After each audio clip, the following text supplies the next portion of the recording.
मौजूद हैं इंडोप्लास्ट के इंजीनियर साहब के साथ जो राजनीतिक एनालिसिस करेंगे। करिए सर, क्या बताना चाह रहे थे आप? पहले क्या था, कांग्रेस है ना। हाँ कांग्रेस ने किया है राज अपने पास, अपन मिनिमम चलते 50 साल राज किया। उसके बाद ठीक है, 2014 में आई है बीजेपी। पहली बार अच्छे हाँ, मजबूती से। कांग्रेस ने इतने साल राज किया तो कांग्रेस को लग रहा था कि हमको हराने वाला तो कोई है नहीं। ठीक है, ठीक है, तो उन्होंने वैसे काम करना चालू कर दिए कि कोई दिक्कत है ही नहीं, पब्लिक अपन को वोट देगी, जनता तो पागल है। ठीक है, फिर बीजेपी आई। बीजेपी ने 2014 से 2019 तक बढ़िया काम किया, बहुत शानदार लेकिन काम। 2019 में फिर आ गई बीजेपी।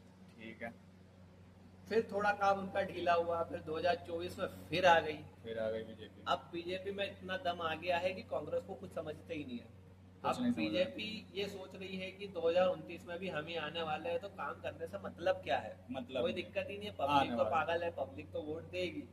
लेकिन लेकिन 2029 में उसको गिरा के लाओ कांग्रेस को, क्योंकि दो ही पार्टियां हैं हाँ, बड़ी। आम आदमी पार्टी तो खुश है, वो कोई मतलब कोई नहीं है। मतलब नहीं। कांग्रेस। कांग्रेस है और बीजेपी, दो ही पार्टियां हैं। कांग्रेस को लाओ, ये 5 साल कांग्रेस चलने दो।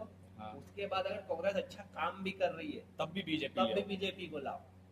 क्योंकि ठीक है। कांग्रेस में भी डर होना चाहिए कि बीजेपी आ सकती है। और बीजेपी को फिर अगले 5 साल बाद फिर हरा दो, क्योंकि अगर बीजेपी को जिता दिया तो फिर बीजेपी को लगेगा नहीं, हाँ, हम क्यों काम करें, पब्लिक तो हमको ही वोट देने वाली। इसलिए हर 5 साल में सरकार पार्टी चेंज बदलो। करो। हाँ, क्योंकि देश का पतन तभी होता है जब सरकारें इतने इतने सालों तक राज करती रहती है। बिल्कुल, आपने बिल्कुल जो बताया है उसको हम सोशल मीडिया के माध्यम से लोगों तक पहुंचाने की कोशिश करेंगे।